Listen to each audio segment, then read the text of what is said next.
Hi guys, this is Divine Irony from Ghostlands EU, and in this video series we're going to be doing the new Icecrown Citadel 5-player dungeons. Yes, they're not technically the Icecrown Citadel dungeons, but really that's where they are. They're in the Icecrown Citadel, the frozen halls. There's 3 dungeons in all. You need to complete them all in order to unlock the rest. So you're going to have to do this dungeon that we're going to be doing in this video first, the Forge of Souls, and you have to unlock the rest using a quest line.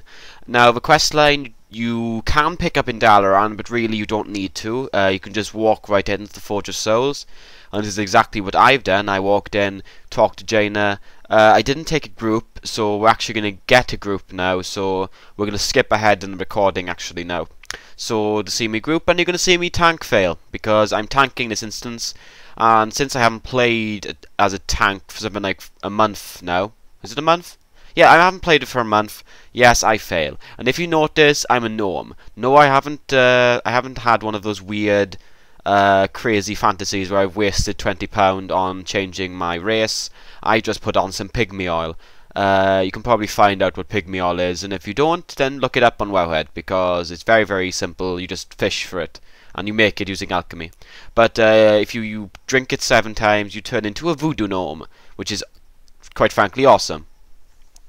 Now, first of all, I'm going to be talking about the actual mob packs.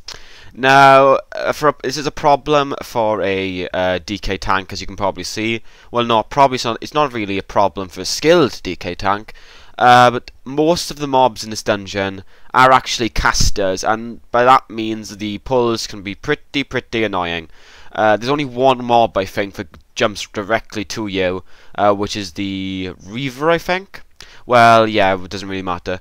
We're now going to be talking about these mobs' abilities, so I can just run you through them, and you can watch me fail while I go through them.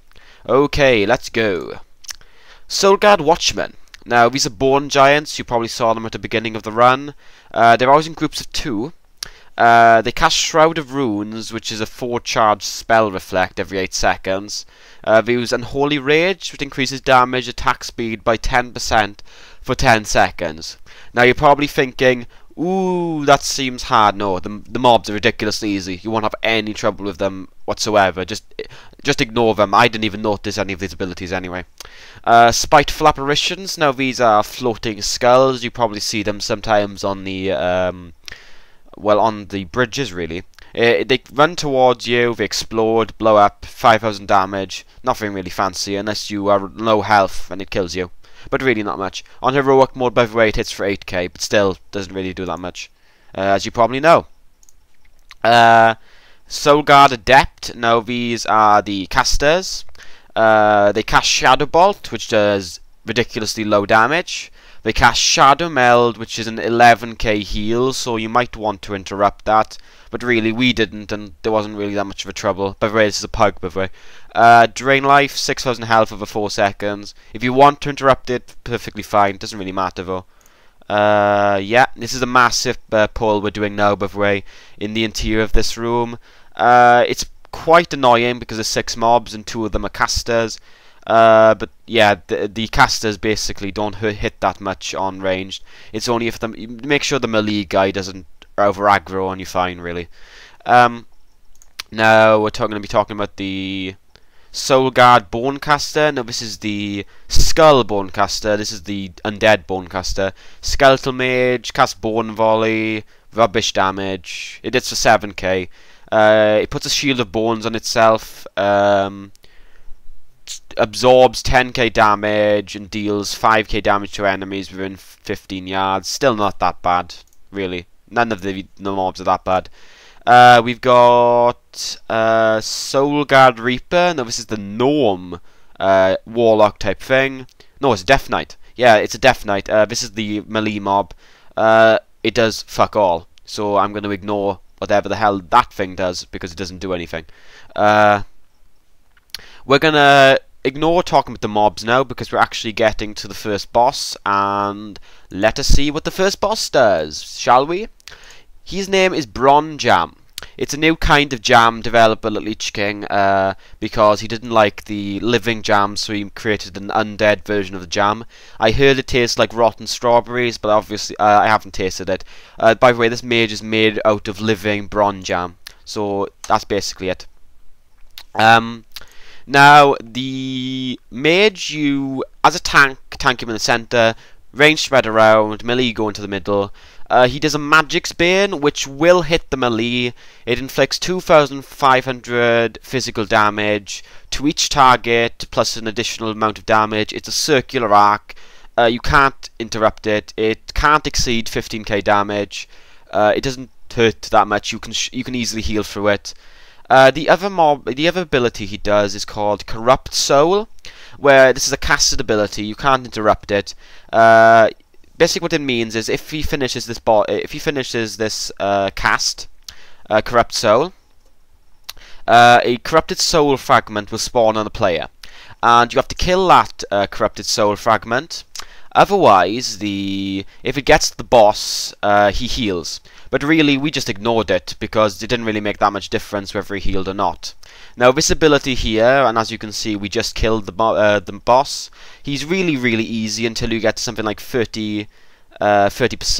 And when you get to 30%, he does a Soul Storm, which is a swirling vortex. As you can see, all range runs to the center at this point, and it deals a lot of damage very quickly, so don't stay in it. It gives you a movement debuff, so if you get stuck in it, run out as quickly as possible, and have healers watch out for you. The other ability he does as well, which is kind of annoying, is Fear, where you will fear a random enemy, and usually you'll be feared into the Soul Storm. So if you're feared, either try to break out of it using an ability, or if you don't have an ability, make sure your healers look out for you and heal you up, because there's barely any damage occurring on the tank at this point.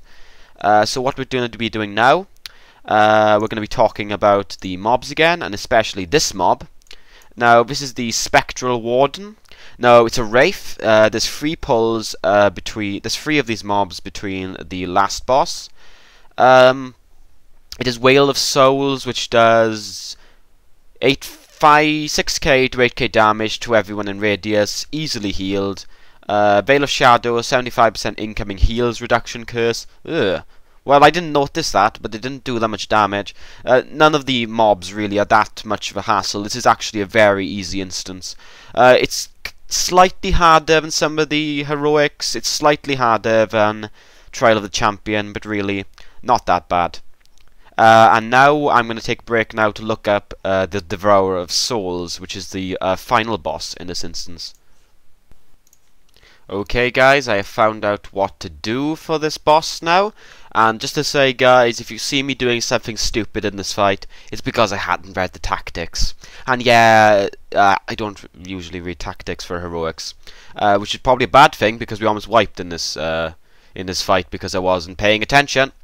Now, the abilities this boss does is he uses an ability called Phantom Blast, which is on the main tank.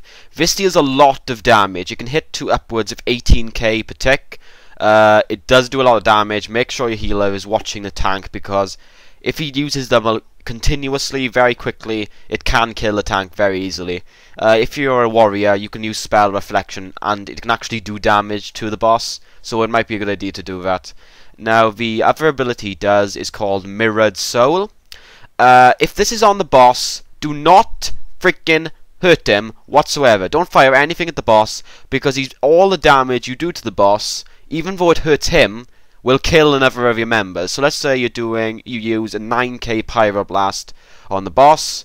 One of your teammates will get a 9k in the face. So yeah, don't hit. It only lasts for something like 4 seconds, so don't DPS. You can survive. Just don't try to hog the DPS meters. It's not worth it. Another ability he does is called Unleash Souls. Now what this does is a lot of wraiths appear all around the room. You can't hit them, but don't do that much damage. If you do feel like you're taking a lot of damage, run away from them. They're very slow.